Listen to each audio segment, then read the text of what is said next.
남산의 부장들이라고 하는 영화가 있습니다. 박정희 대통령의 이야기를 다룬 내용이죠. 거기 대통령으로 나오는 박통이라고 불리는 사람이 장기 집권을 꿈꾸고 이를 위해서 여러 가지 일들을 추진하는데요. 그 밑에서 부하들이 많이 있죠. 그들은 박통의 장기 집권을 위해서 정말 수단과 방법을 가리지 않고 여러 가지 일들을 도모하는 모습을 봅니다.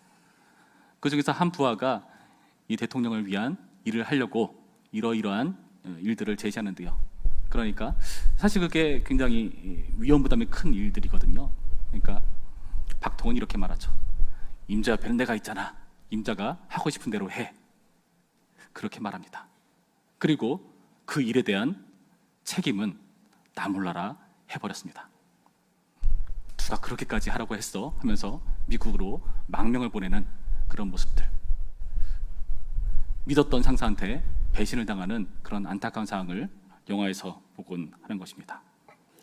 이런 상황은 단순히 영화에서 뿐만이 아니라 우리 일상 가운데서도 사실 있는 일이기도 합니다.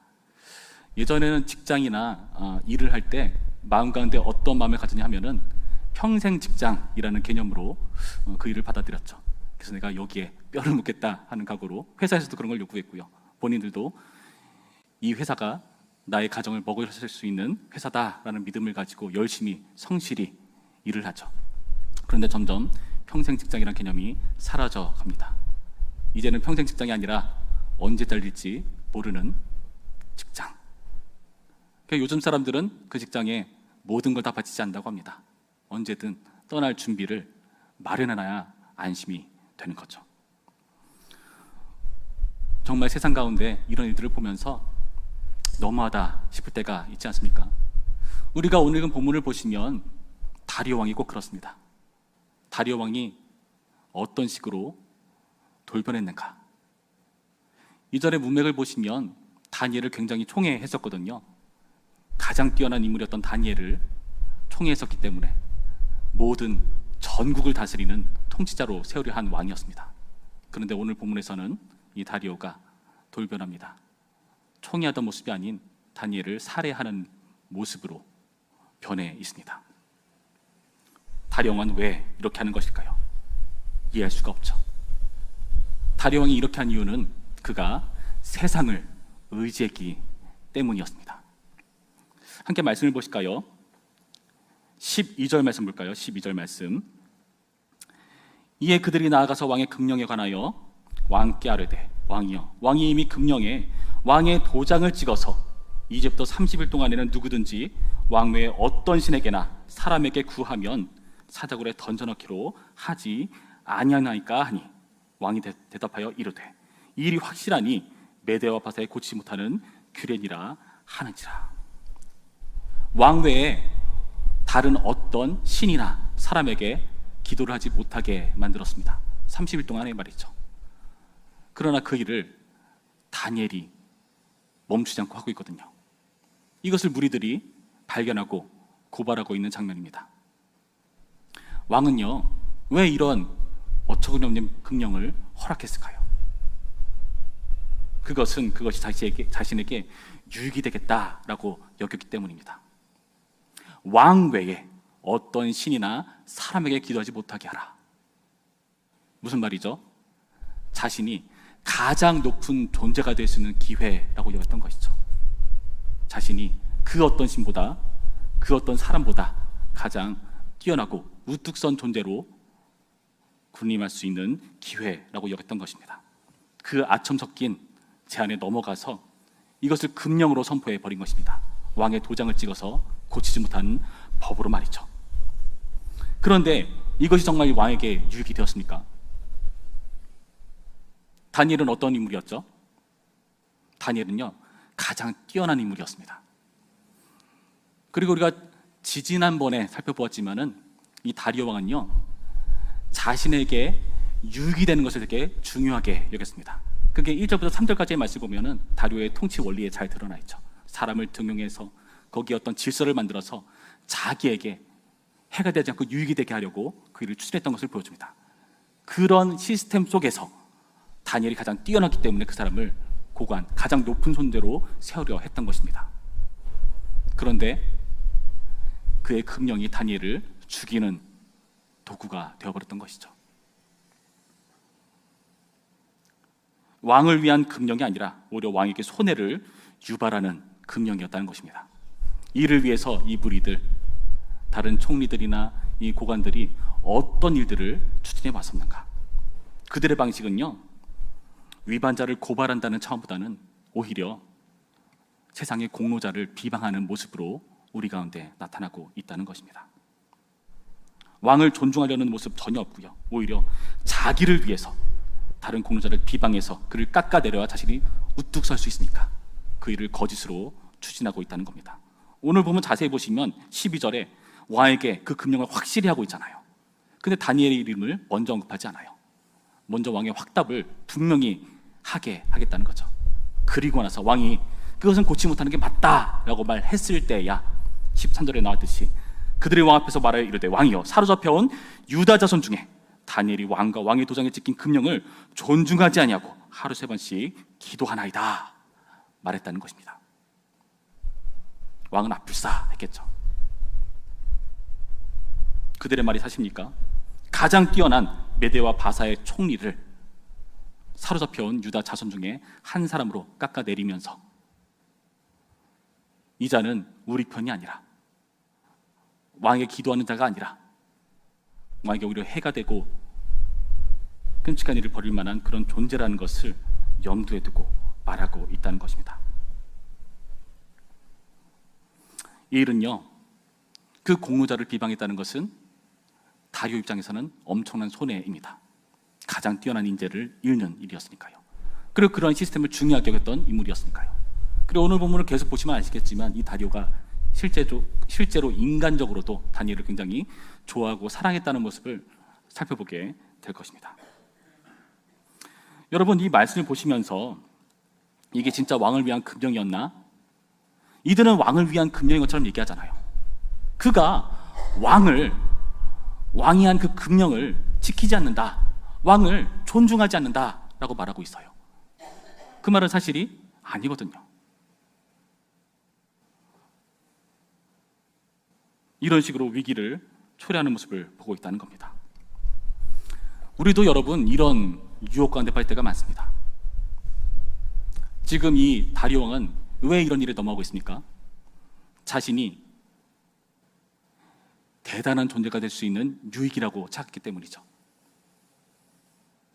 대단한, 모든 신보다 뛰어난, 사람들보다 뛰어난 존재가 될 수 있으리라 여겼기 때문입니다. 우리도 그런 유혹을 받을 때가 있습니다. 내가 이러한 물건만 가진다면, 이 정도의 재산을 소유한다면, 내 자녀가 어떤 곳에 취업을 한다면 나는 보다 더 대단한 존재가 될 수 있다. 그런데 그게 현실적으로 불가능하면 우린 그것을 보다 쉽게 할 수 있는 꼼수를 찾곤 한다는 겁니다. 수많은 텔레비전 속 CF들이 우리를 유혹합니다. 마치 이 정도 되는 아파트는 살아줘야 우아한 사람이냐, 이 정도 되는 차는 몰아줘야 꿀리지 않는 사람이냐, 우리를 속이는 세상의 유혹들을 많이 보곤 합니다. 그것을 갖는 게 잘못이란 말을 한 게 아니라 우리가 그것에 대한 메시지를 혼용할 수 있다는 거죠. 혼동할 수 있다는 겁니다. 예수님께서도 마찬가지였죠. 예수님께서도요, 마귀에게 시험을 당하십니다. 40일 금식 이후에 시험하는 자가 와서 예수님을 시험하잖아요. 돌을 떡이 되게 해보라, 높은 데서 뛰어내려보라, 나에게 절해보라, 그럼 모든 것을 다 더해주겠다. 예수님이 받은 유혹은 무엇입니까? 육신과 이생과 안목의 정욕들이었죠. 거기에 붙는 조건이 뭐죠? 네가 하나님의 아들이거든. 하나님의 아들이라며.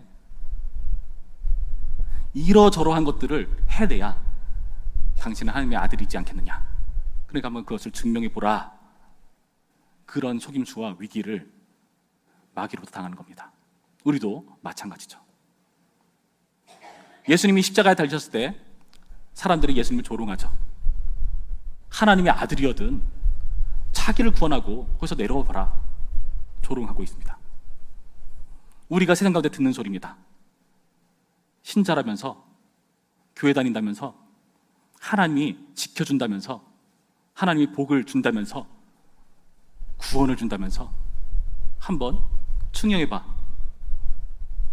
너희들은 그렇게 말하지만 우리가 봤을 때는 아닌 것처럼 보이거든. 그들의 속임 속에 놀아나는 우리의 모습이 될 수 있다는 겁니다.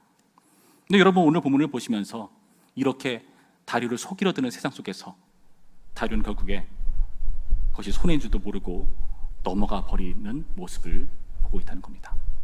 자신이 우상 되려다가,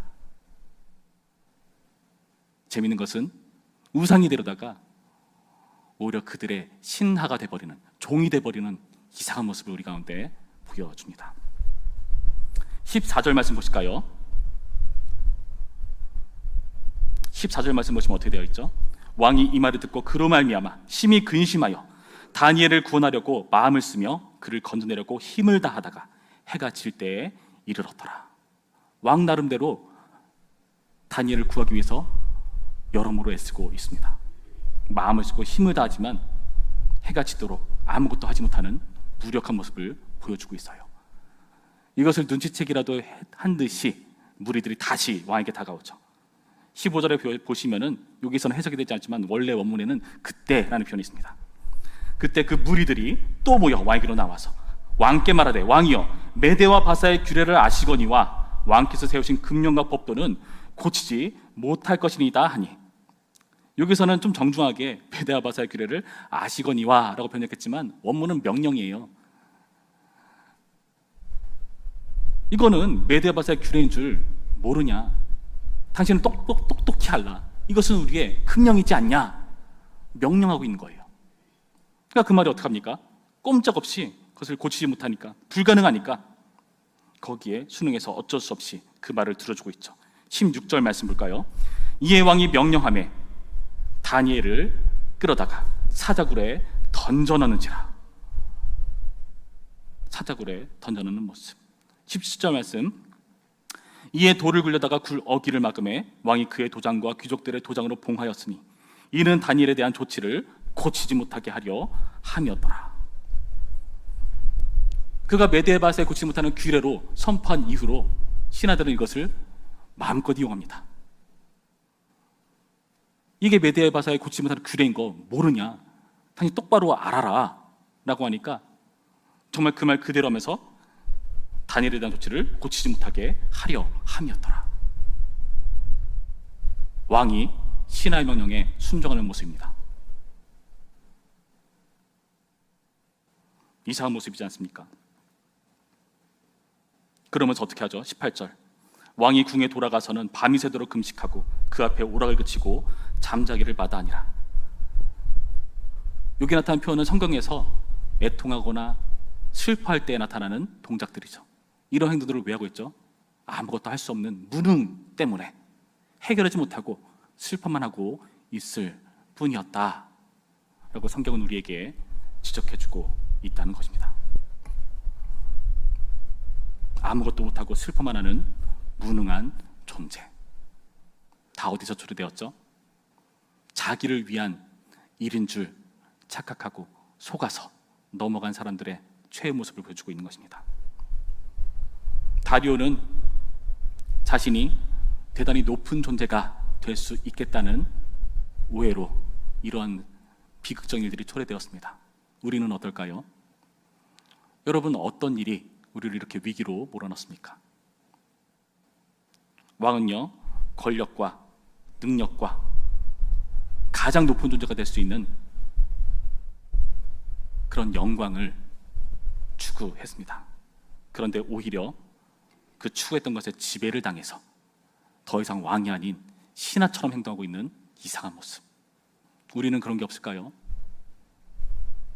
우리가 추구하려다가 오히려 그것에 종이 되어 지배당해 버리는 그런 종류들이 여러분 없으십니까? 그게 돈입니까? 권력입니까? 성입니까? 어떤 유혹과 시험입니까?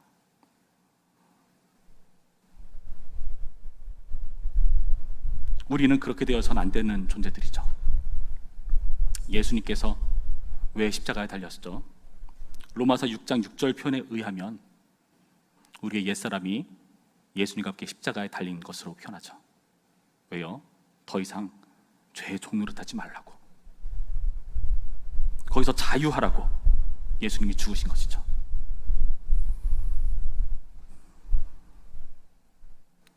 오늘 본문에 나타난 다리의 모습은 다름 아닌 우리의 모습이지 않나, 우리는 곰곰이 생각해 보아야 합니다.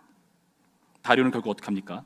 본인이 수습이 어려우니까, 자신의 무능만 드러날 따름이니까 결국에 이 책임을 떠넘겨 버립니다.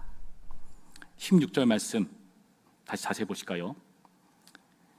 이에 왕이 명령하매 다니엘을 끌어다가 사자굴에 던져넣는지라. 왕이 다니엘에게 이르되 네가 항상 섬기는 너의 하나님이 너를 구원하시리라 하니라. 제가 이 본문을 연구하면서 여러 자료들을 참고했는데요, 여기 나타난 네가 항상 섬기는 너의 하나님이 너를 구원하시리라 하는 것은 선언이라고 합니다. 그래서 마음 가운데 신앙을 가지고 선포하는 긍정적인 의미로 해석하는 그런 책들도 있었습니다. 근데 정말 그런가? 저는 아닌 것 같더라고요. 정말 하나님을 신뢰하는 사람이었고, 혹여나 이전에 다니엘이 자기의 섬기는 하나님에 대한 이야기를 들려주어서 역사 속에서 하나님을 잘 알아서 하나님을 섬긴다고 했다면은 애초에 스스로 이렇게 애쓰지 않았을 겁니다. 그리고 네가 항상 섬기는 너의 하나님입니다. 자기 하나님이 아니죠. 너의 하나님, 네가 섬기는 너의 신, 너의 종교, 그게 너희를 구원하리라. 나는 두 손 두 발 다 들었다. 나는 아무것도 할 수가 없다. 수습이 어려우니 모든 책임을 떠넘겨버리고 포기해버리고 나 몰라라 해버리는 안타까운 모습. 마음으로는 너무 슬프고 어떻게든 해주고 싶은데 할 수가 없는 겁니다. 그러니 하나님께 맡겨버리고 자기는 슬퍼할 수밖에 없는 모습을 오늘 본문은 보여주고 있다는 것입니다. 여러분, 재밌지 않습니까? 다리오 왕이 왜 이러한 금령을 허락했죠? 자기 외에 다른 신이나 사람에게 기도하지 못하게 하라. 그 말은 자기에게 기도하라는 내용이잖아요. 자기에게 구하라는 내용이잖아요. 그러려면은 그 기도에 대해서 응답해 줄 만한 실력이 있어야 되잖아요. 근데 오늘 본문에 제시하듯이 다리오는 아무것도 못하거든요. 왕답게 해결해 주기는커녕 오히려 종처럼 이 무리들의 말에 휘둘리는 모습, 그 말을 그대로 순종할 수밖에 없는 굴레에 사로잡혀 있는 모습. 여러분, 이것이 세상의 실체이고 우리가 의지해서는 안 될 세상의 원리라는 것입니다. 그래서 시편 146편 말씀쯤 보시면은 거기에 이런 말씀이 있죠. 도우심이 없는 세상을 의지하지 말아라. 세상은 우리를 도우심이 없다는 거죠. 그러면서 오히려 하나님께 소망을 두는 자에게 복이 있다라고 우리에게 선언하고 있습니다. 세상은 도우심이 없다. 하나님께 소망을 두어야 한다. 다리오는요, 세상을 의지하는 게 유익인 줄 알았습니다. 그러나 그렇지 않다는 것을 그는 뼈저리게 배우고 있습니다. 혹시 우리의 삶 가운데 이러한 비슷한 삶으로 고통받고 힘든 삶 가운데 있으시다면 여러분, 그 삶을 통해서 배우셔야 됩니다. 도우심이 없는 세상을 의지할 것이 아니라 하나님께 소망을 두는 복된 자로 우리가 돌이켜야겠구나. 세상은요, 과연 선한 것이 있을까요? 크리스토퍼 라이트라는 신학자가 이런 글을 썼는데요, 제가 한번 읽어드리겠습니다. 예수는 사람들의 행위가 악하며 그들이 빛을 싫어하기에 어둠을 사랑한다고 말씀하신 적이 있다. 선은 그것이 사람들의 자기 이익과 우연히 일치되지 않는 한 인기가 없다. 진실한 사람은 악한 사람들에게 끊임없는 폭로의 위협이 되기에 위험에 빠지는 경우가 많다. 타락한 사람들은 자신의 이익을 보호하기 위해 너무 착해서 손해를 볼 수밖에 없는 사람들의 위협을 제거하려고 노력할 것이다. 세상은요, 자신의 이익과 일치되지 않는 한 선을 추구하지 않습니다. 선은 인기가 없습니다. 자신에게 유익이 있을 때에만 그 선을 이용할 뿐입니다. 선이 이익을 추구하기 위한 속임수로 전락해버립니다. 이게 심하면요, 어떤 지경까지 갈까요? 선은요, 사실 악을 감추기 위한 껍데기, 포장지에 지내지 않는 모습이지 않을까? 세상에 진짜 선이 아무것도 없는가? 물론 선처럼 보이는 게 있을 수도 있고, 양심 때문에 나름 착한 일을 벌일 수도 있겠으나, 그러나 그것이 기독교가 말하는, 성경이 말하는 진정한 선의 가치는 한참 못 미치고요, 오히려 그 역으로 우리를 괴롭히고 곤란하게 만드는 수단으로 전락해 버립니다. 여러분, 그러면 너무나 슬프지 않습니까? 서글프지 않습니까? 이 세상에 그렇게 선이 없나? 이 세상에 선이 있을 수 있습니다. 어떻게 해요? 우리가 하면 되죠. 우리는 달라야 합니다. 하나님께서요, 우리에게 길을 제시하셨습니다. 그분의 선을 추구할 수 있는 길을 제시하셨습니다. 하나님께서 직접 모범으로 보이신 길이죠. 세상은 자기의 유익과 이익을 위해서 선을 이용하지만 하나님께서는 정반대셨죠. 이 세상의 선을 이루기 위해서, 하나님의 의를 이루기 위해서 예수님께서 이 땅에 오셔서 십자가라는 누가 봐도 나빠 보이고 힘들어 보이고 고생스러워 보이는 그 길을 감당하셔서 끝내 선을 완성해 되었습니다. 그 십자가가 우리에겐 비참 보이지만 예수님께서는 이것이 부활의 능력으로 나타나기 위한 과정이었다는 것을 우리 모두가 알고 있습니다. 요한복음 11장 25절을 말씀해 보시면 예수님께서 나는 부활이요 생명이다 라고 말씀하시죠.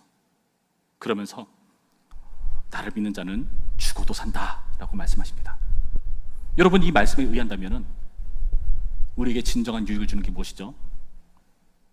세상이 아니라 바로 하나님의 길이라는 것을 여러분 믿으시기 바랍니다.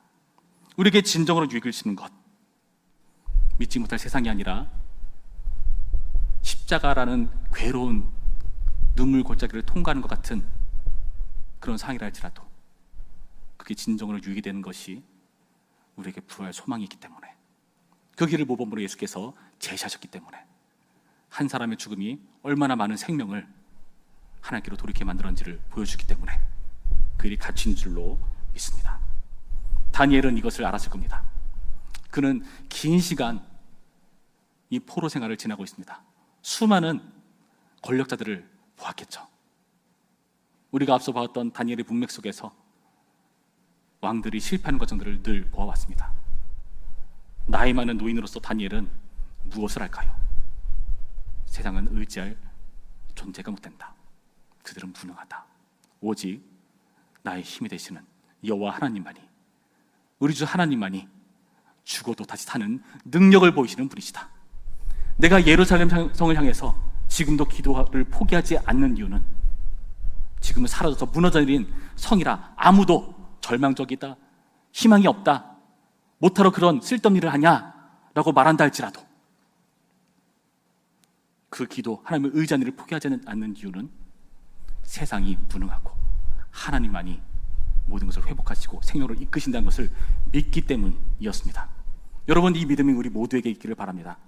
예수님의 부활 생명을 기억하시면서 우리 삶 가운데 이런 유혹 속에서 늘 승리하고 진정한 생명의 유익과 가치를 누리는 우리 모두이기를 주님의 이름으로 축원합니다. 우리 이 시간 말씀을 생각하며 기도합니다. 하나님, 내가 이 세상이 나에게 유익을 주는 줄 알고 넘어지고 실패하는 유혹거리들이 있습니까? 그 분야들이 있습니까? 주님, 오늘 말씀을 통해서 그 실체와 결과를 보게 하셨으니 주님, 그 위기가 닥치기 전에 우리가 돌이켜 하나님을 우리의 유익으로 삼을 수 있도록 인도하여 주시옵소서. 더 이상 육신의 이생의 안목에 종을 쫓는 것이 아니라 하나님을 쫓을 수 있도록 인도하여 주시옵소서. 죄의 종로로 타는 것이 아니라 하나님의 종로로 타는으로 끝내 승리하게 하시고 존귀한 자 되게 하시고 부활 생명의 유익을 뺏기지 않는 신앙인으로 살 수 있도록 인도하여 주시옵소서. 우리 다 함께 기도하겠습니다.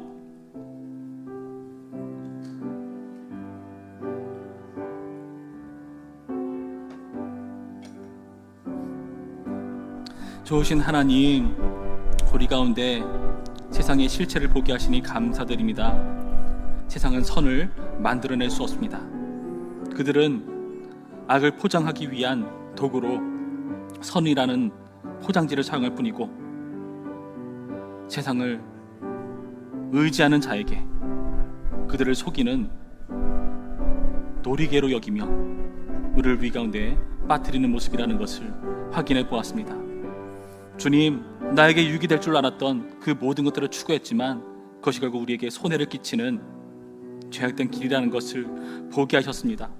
주님, 더 이상 우리가 죄의 종로로 타지 않게 하여 주시옵시고, 거기에 휘둘려서 하나님께로 나아간 것이 늘 회방당하고 넘어지지 않게 하시고 하나님을 바라볼 수 있도록 인도하여 주시옵소서. 죄의 종로로 타는 것이 아니라 하나님의 대리 통치답게 하나님의 왕노릇을 모두가 해나갈 수 있는 우리 성도일 수 있도록 붙드시고 역사하여 주시옵소서. 주님께서 모범으로 제시하신 부활 생명의 길을 쫓게 하여 주시옵소서. 그 길은 십자가라 많은 세상이 그것은 올바른 길이 아니고 우리에게 선이 되는 길이 아니고 해가 되는 길이라 속일지라도 주여 신앙으로 바라보며 포기하지 않도록 인도하여 주시옵시고, 진정한 유익이 되는 하나님이 제시하시는 부활 생명의 길을 우리 모두가 누릴 수 있도록 이끄시고 역사하여 주시옵소서.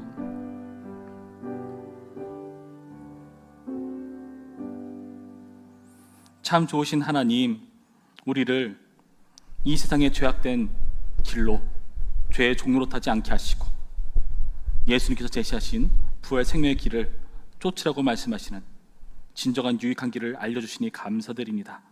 하나님을 의지하며 오늘 하루 승리할 수 있도록 인도하시고 우리 삶 가운데 하나님과 동행하는 그 풍성한 능력을 드러내는 존재로 살 수 있도록 이끄시고 역사하여 주시옵소서. 예수님의 이름으로 기도했습니다. 아멘.